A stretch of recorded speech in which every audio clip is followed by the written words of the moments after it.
You weren't supposed to hear this. In fact, you weren't even supposed to know these women ever existed, but they did.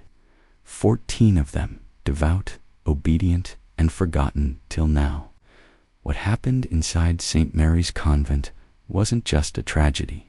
It was an engineered disappearance, a ritual of silence that ran deeper than faith, deeper than sin, down into the very heart of institutional darkness, and someone, somewhere, paid to keep it that way.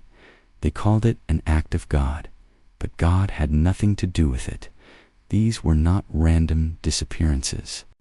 They were selections taken not in chaos, but in order, one by one, always at night, always without trace. And the Church, America's most sacred institution, turned its back, or worse, took its share. What began as a holy refuge became a fortress of secrets. St. Mary's wasn't built for salvation.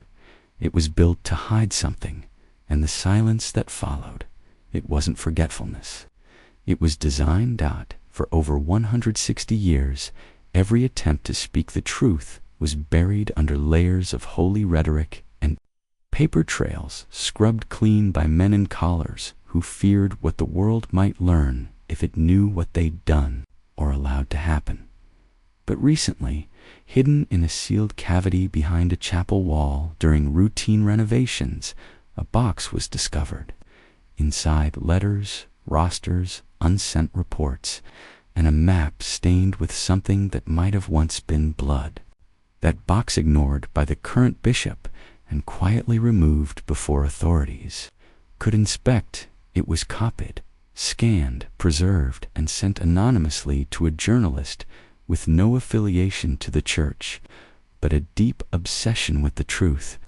That journalist is me, and what I found will change the way you see religion, history, and obedience forever. This is not a story, it's a reckoning, and by the end, you will never walk past a chapel without feeling the cold eyes of those who were taken watching you, waiting for someone, anyone, to remember, you're here now. So listen carefully. They tried to erase the 14. We're going to resurrect them. Asterisk. They called her mother Catherine, but behind closed doors, many whispered a different name, the Black Keeper. It wasn't a nickname spoken aloud.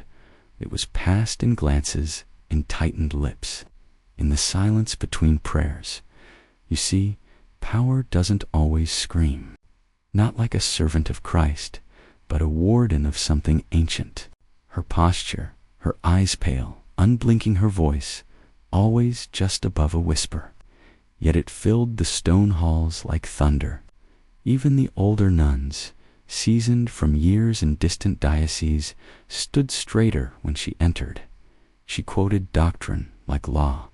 She enforced obedience like blood. The Bible was not a book in her hand. It was a weapon, and she wielded it with precision. But what disturbed many was her obsession with silence. Not quiet, not reverence. Silence, absolute, undeniable, dead. The rule was this: no speaking between evening prayers and morning mass, not even a cough, not even a sigh. Violators were punished not with scoldings or penance but with isolation. A locked cell beneath the east wing, cold, airless, unnamed in any official plans. Sister Claire was the first. She had laughed just once during evening supper. A light laugh, human, harmless. But the room fell still. Mother Catherine stood, her shadow stretched across the stone like a specter. She said nothing. Sister Claire stood up, trembling, and followed her. She was gone for 3 days. When she returned, she was thinner, pale. Her eyes wouldn't meet the others. Her voice never returned, not even in song. She moved like a ghost after that, a walking lesson. The doctrine Mother Catherine taught wasn't just about scripture. It was about control, about teaching young women to erase themselves so the institution could speak through them. This wasn't a convent. It was a crucible, one designed to strip identity, forge obedience, and test what a woman could endure before she broke. And some did break, others simply vanished, but not all were forgotten. One left behind something, a letter hidden in the seam of her pillow. A single sentence: obedience is a cage they sanctify with guilt. She didn't sign her name. She didn't have to. They knew who it was, and they never spoke of her again. Asterisk. By the spring of 1858, the stone walls of St. Mary's Convent held more than prayers. They held rumors, not loud ones, not even whispers. Just glances, hesitations, eyes darting toward corners of the building that no one was supposed to enter, especially the door beneath the chapel stairs. It was locked, always. No key in circulation. Not on the bishop's ring, not in the tool room. It sat flush with the wall, barely noticeable behind a tapestry depicting the Virgin of Sorrows. But several of the younger nuns had seen Mother Catherine disappear behind it, often late at night, carrying nothing on entry, always wrapped in black cloth, always followed by Sister Margaret, whose hands once used to tend the sick had grown oddly calloused. One night, Sister Mary Collins couldn't sleep. A chill had crept into her bones despite the wool blanket, so she rose quietly and walked the halls barefoot, pretending to pray, pretending not to listen. That's when she heard it. From beneath the chapel, a muffled cry, not loud, not desperate, just resigned, a sound like someone who knew no help was coming. She froze. Her fingers clenched the rosary tighter than ever before. She took one step closer, then another, until she stood before the tapestry. The Virgin's eyes stared at her, not with mercy, but with warning. Then a sound, a latch. She darted behind a column just as the tapestry lifted and the door swung open. Mother Catherine stepped out, followed by Sister Margaret and Sister Elizabeth. Their habits were immaculate, but their sleeves were rolled, and their shoes were wet. From what? Sister Mary didn't know, but she would find out. The next day, she feigned illness and requested to rest instead of joining the work detail. By noon, when the convent was distracted, she returned to the chapel, lifted the tapestry. The door was still locked, but this time she noticed something else. On the stone beneath her feet, an iron ring. A latch. She pulled beneath the tapestry, beneath the false door, beneath the holy image. There was a second entrance, one not visible from above. She didn't open it that day. Fear gripped her too tightly, but she marked the location in her journal with a symbol, the black cross.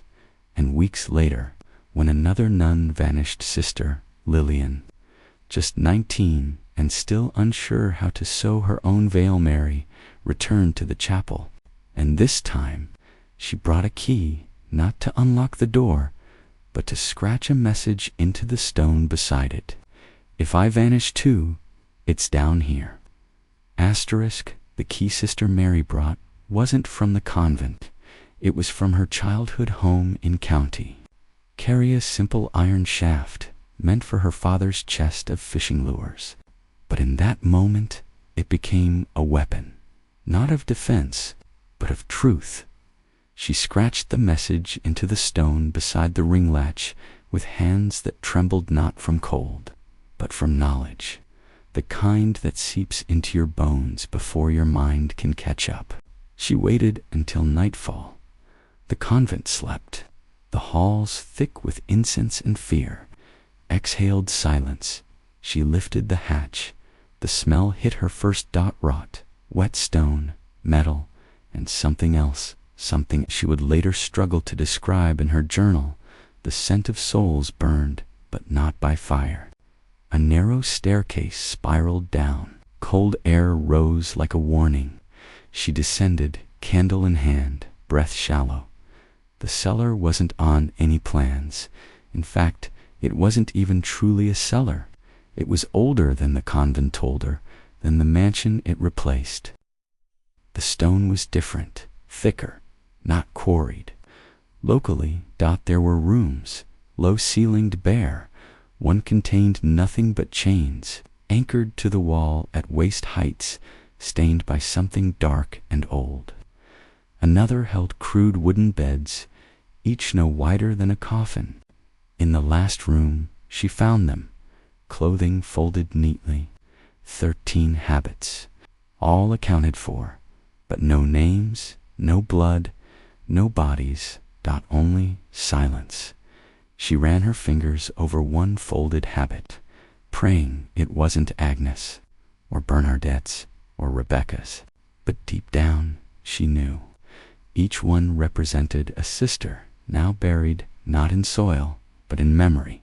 In the far corner, an altar, not the kind found in churches, a low stone table carved with symbols she didn't recognize.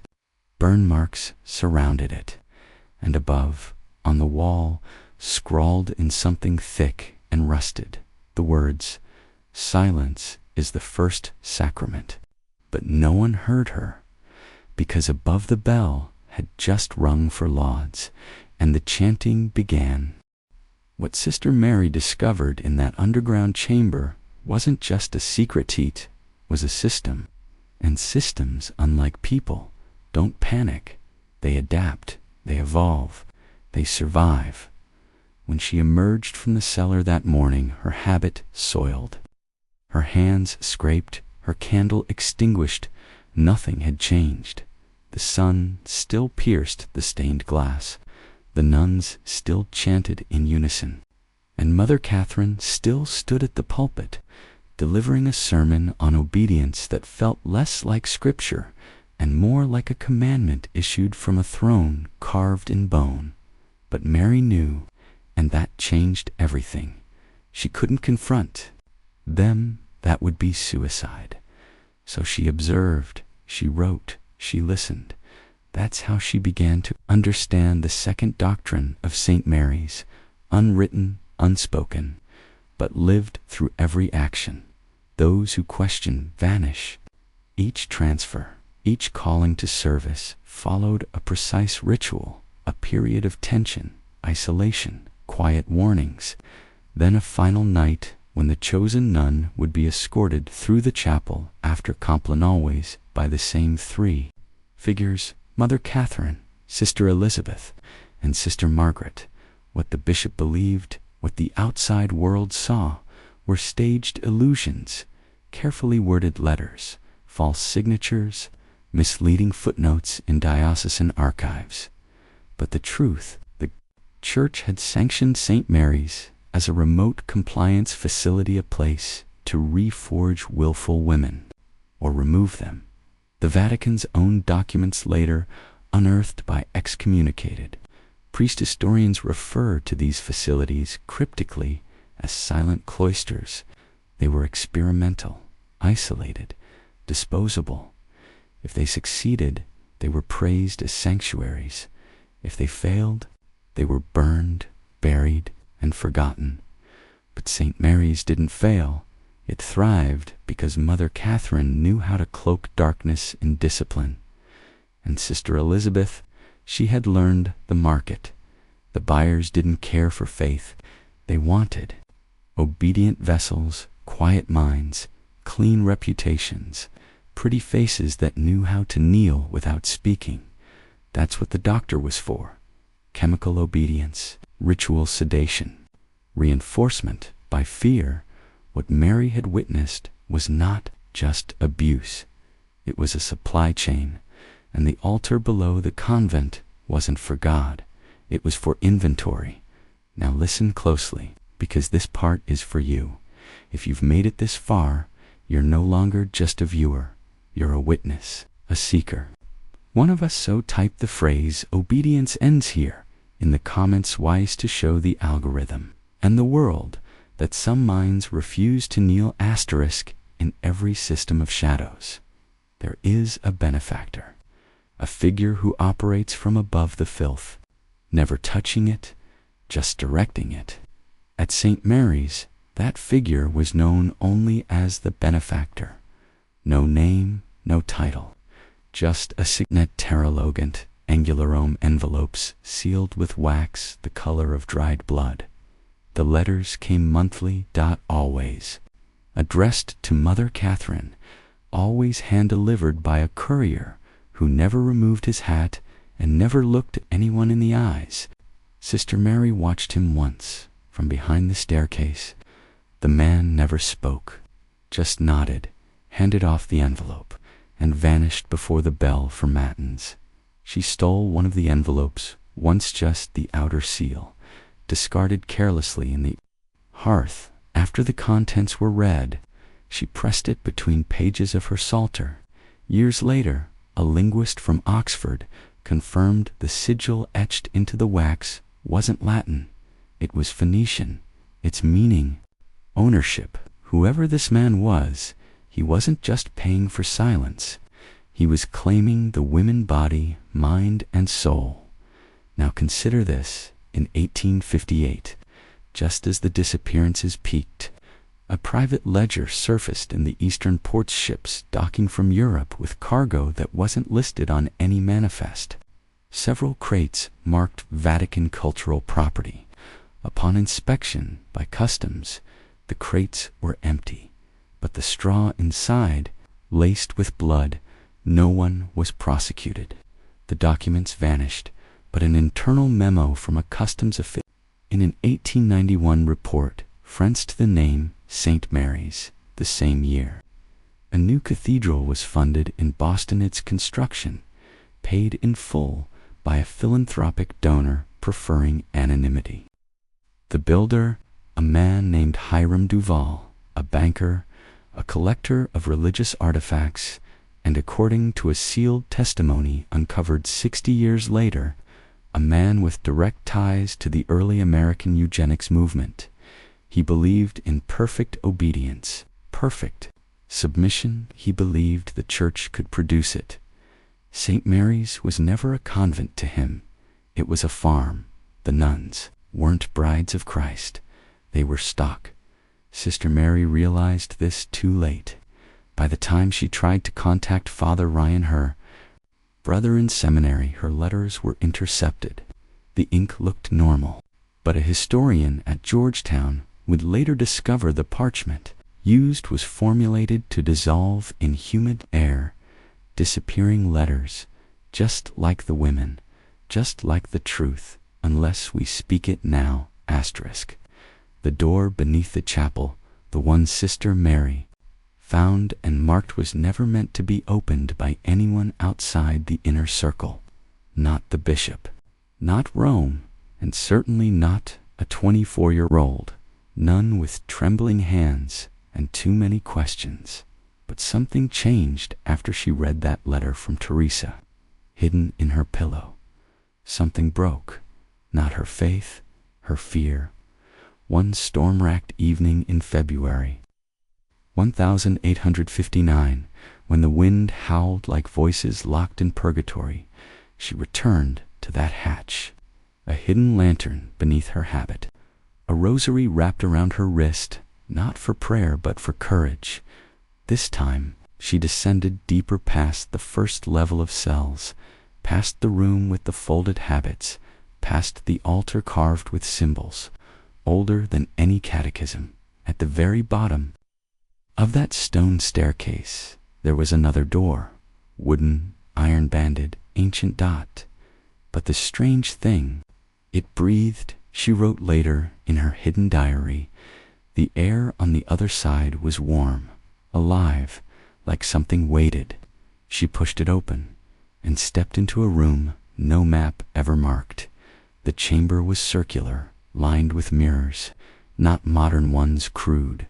Silver-backed glass warped with age. They reflected nothing clearly. When she moved, the reflections lagged, delayed, as if her soul traveled slower than her body. And in the center, a chair, heavy, wooden, shackled at the arms above it, suspended from the ceiling like a predator waiting to strike. An intricate device of glass tubes, copper wires, and a funnel positioned just above where a head would rest. She approached on the back of the chair, etched deep, "Libera me, Domini." Deliver me, O Lord. She realized then this wasn't torture. It was extraction, not of pain, of memory, of identity.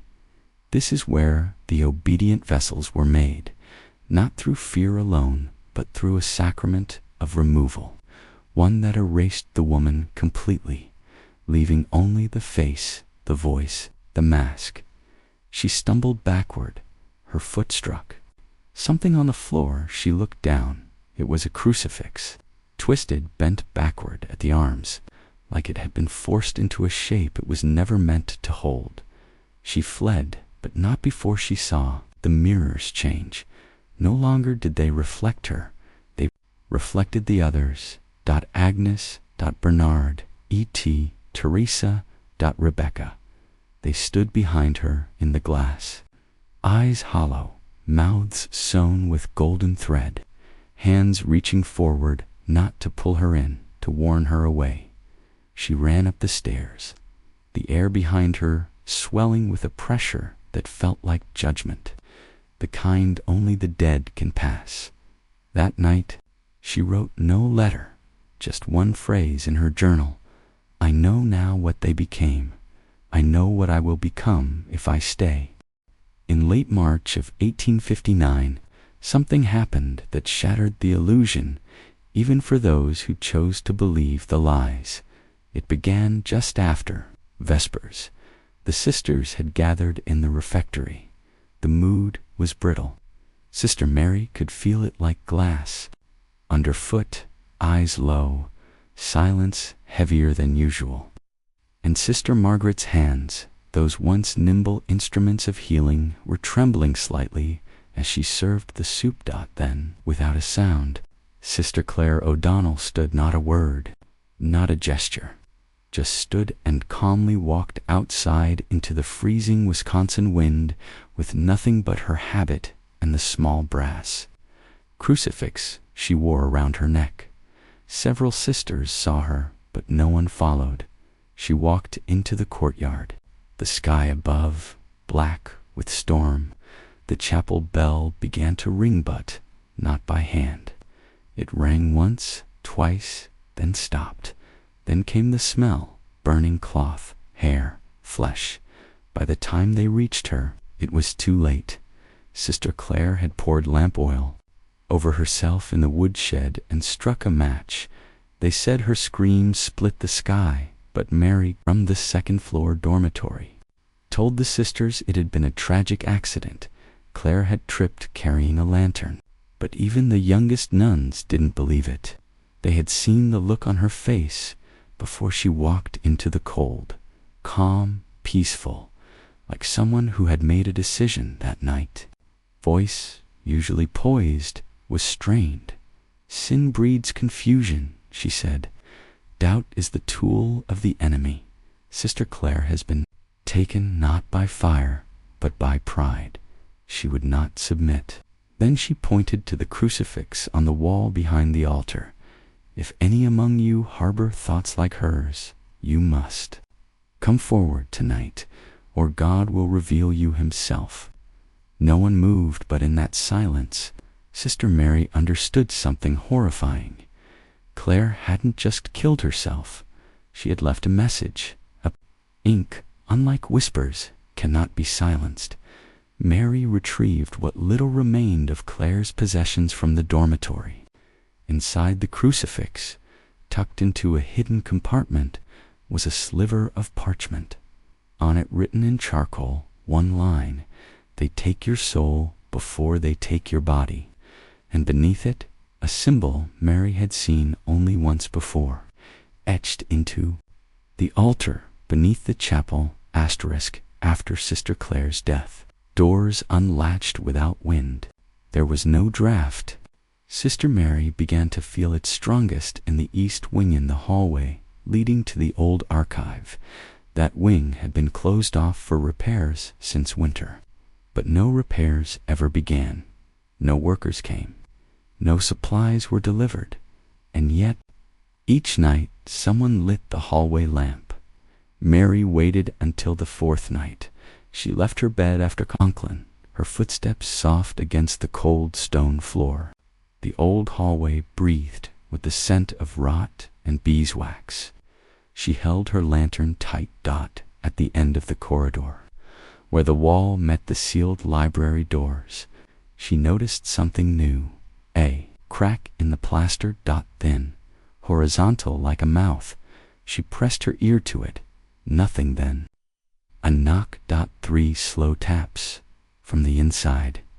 The next morning, Sister Mary snuck into Mother Catherine's study. Risking everything, she found a rusted brass key beneath a hollowed-out book of Psalms. It didn't match the chapel locks. She took it that night. The east wing was not a library. It was a shrine. Dust blanketed the room like ash. At its center stood a wax figure, life-sized, cloaked in an untouched nun's habit. No name, no plaque. Stitch thread by thread, an image of the same nun, only this time her mouth was covered with gauze and her eyes were blacked out with ink, and at the bottom, written in Latin, Sponsa Prima, the first bride. There were ledgers on the desk, faded names, each followed by a number, a symbol, and a date of disappearance.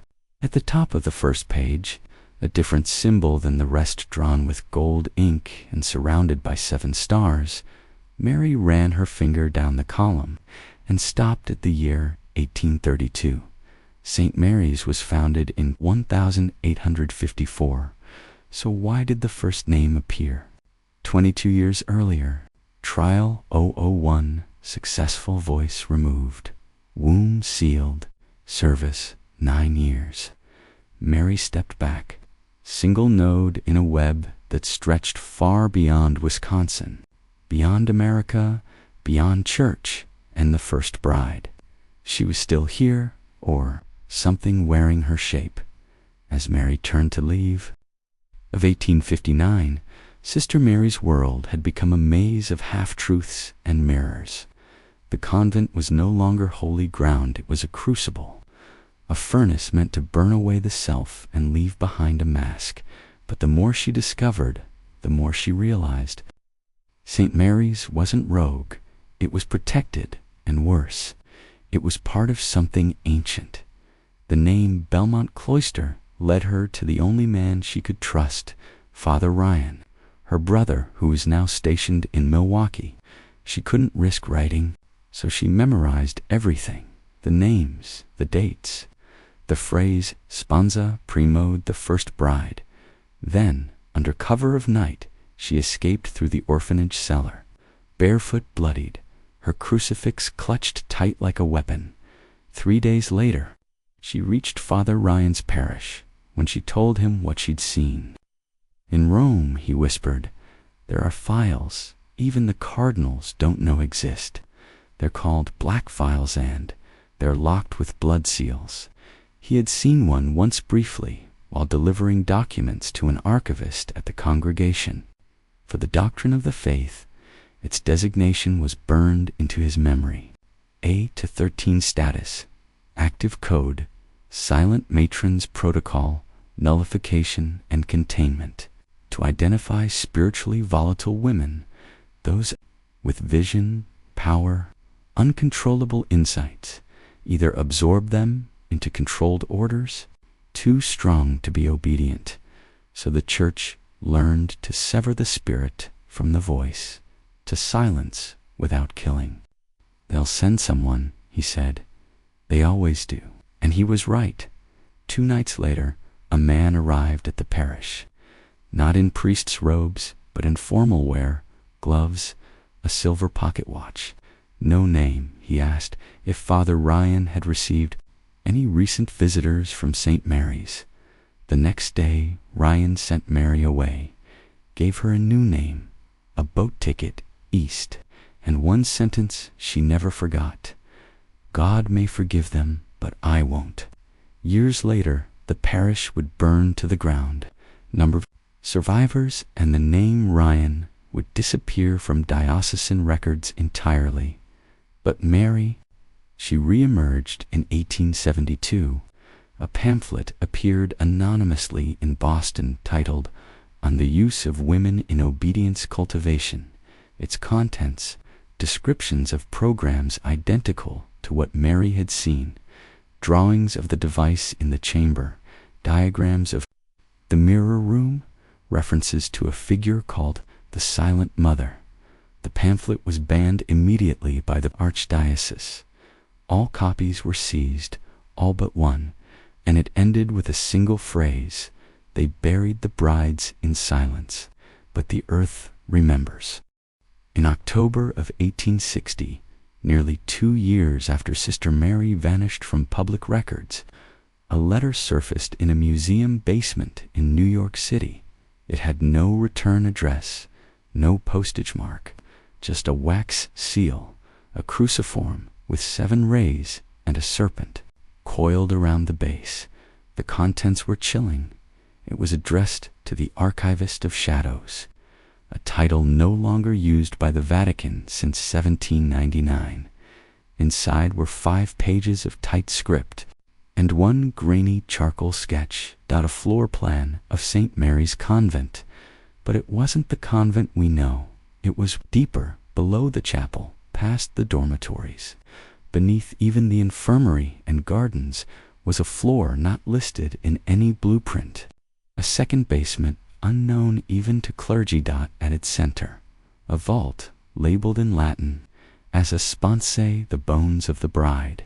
This room, it claimed, held the original remains of the first bride, the one who had been ritualized at Belmont Cloister, whose obedience had been sealed by death and reanimated through sacred mutilation. What did that mean? The letter never said directly, but it referenced an obscure heresy. From the 14th century, the Marian resurrection cults.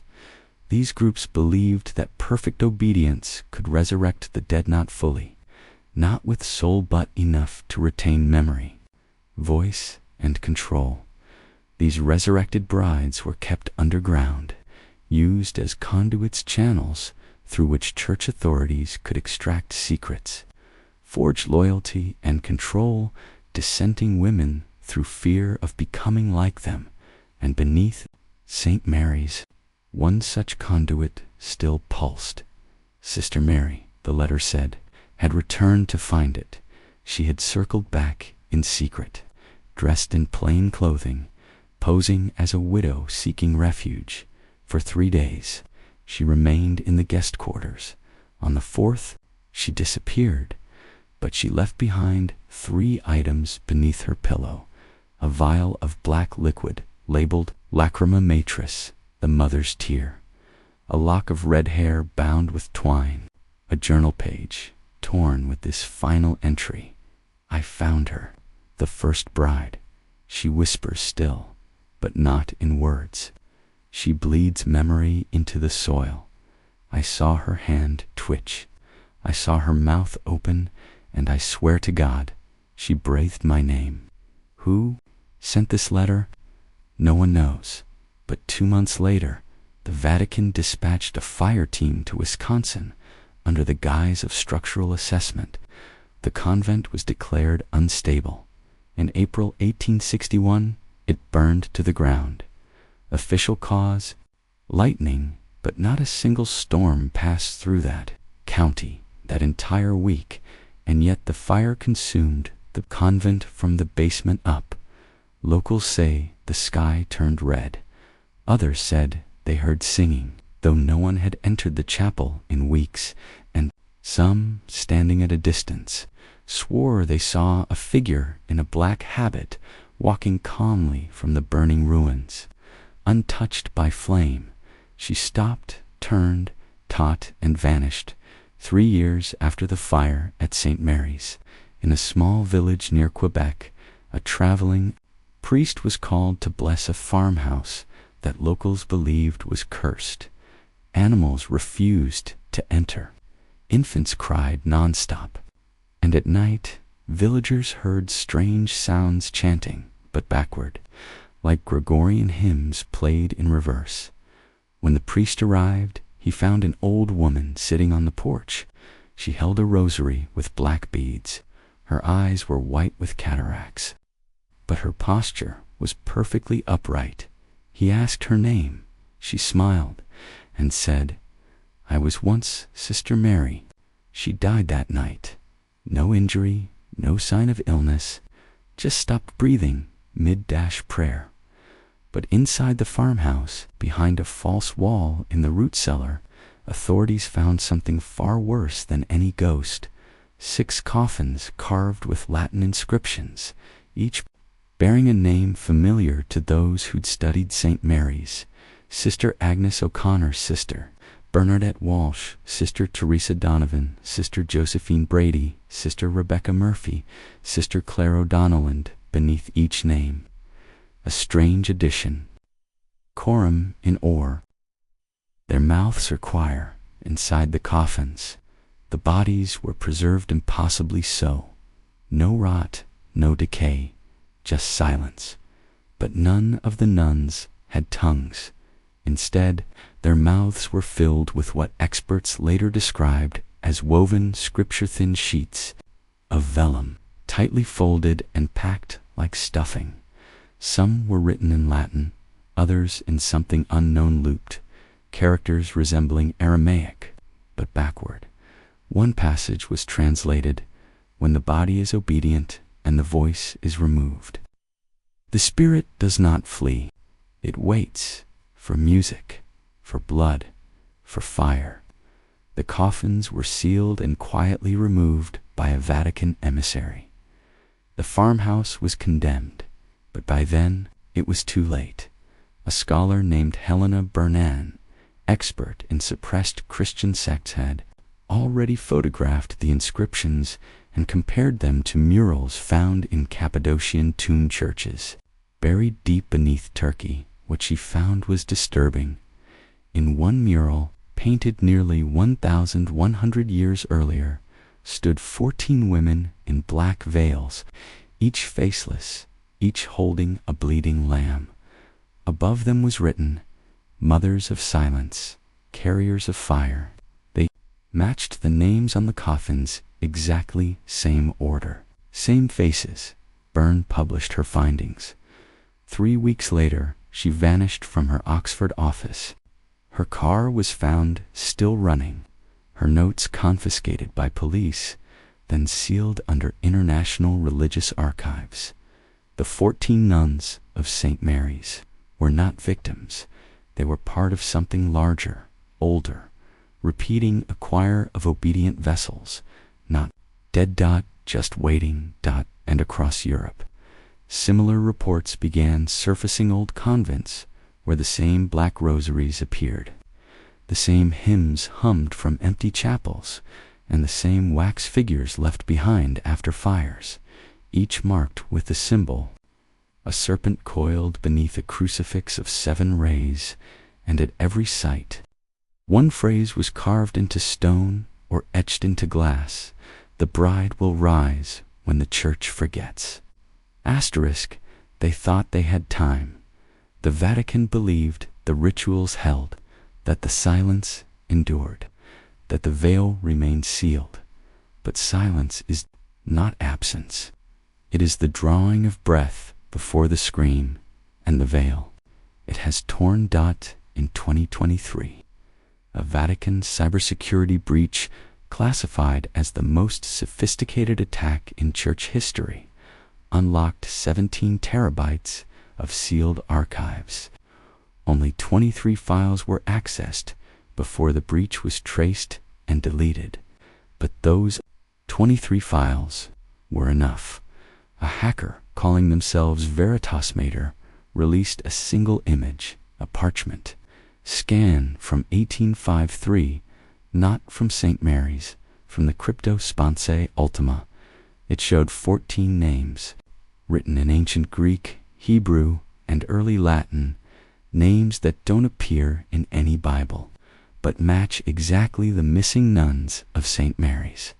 But beside each was an older name: Proto-Egyptian feminine gods, Sumerian birth demons, Celtic battle, spirits, and Babylonian seers.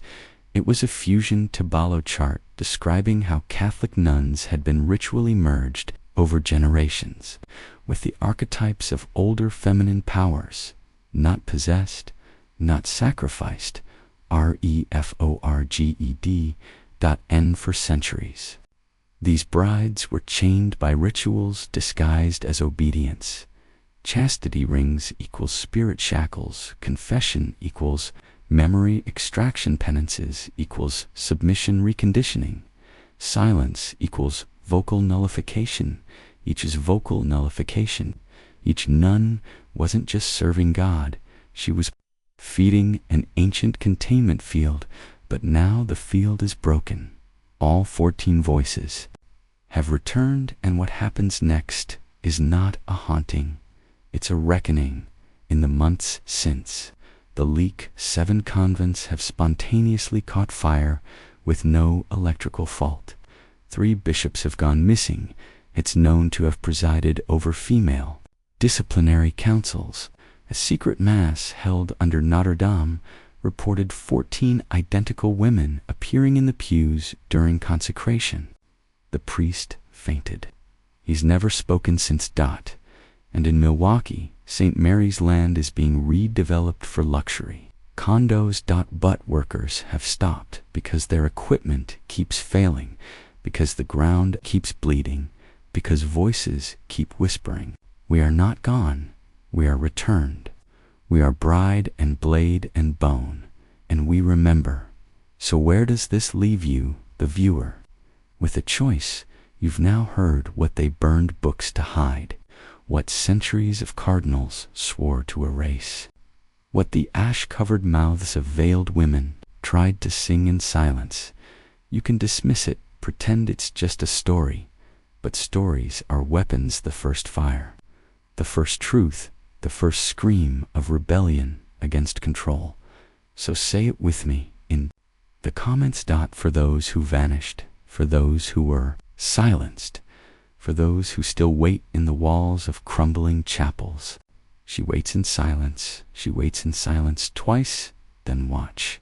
Because the next time you hear chanting in the night, the next time a veil moves with no wind, the next time the church issues a statement clarifying rumors, you'll know.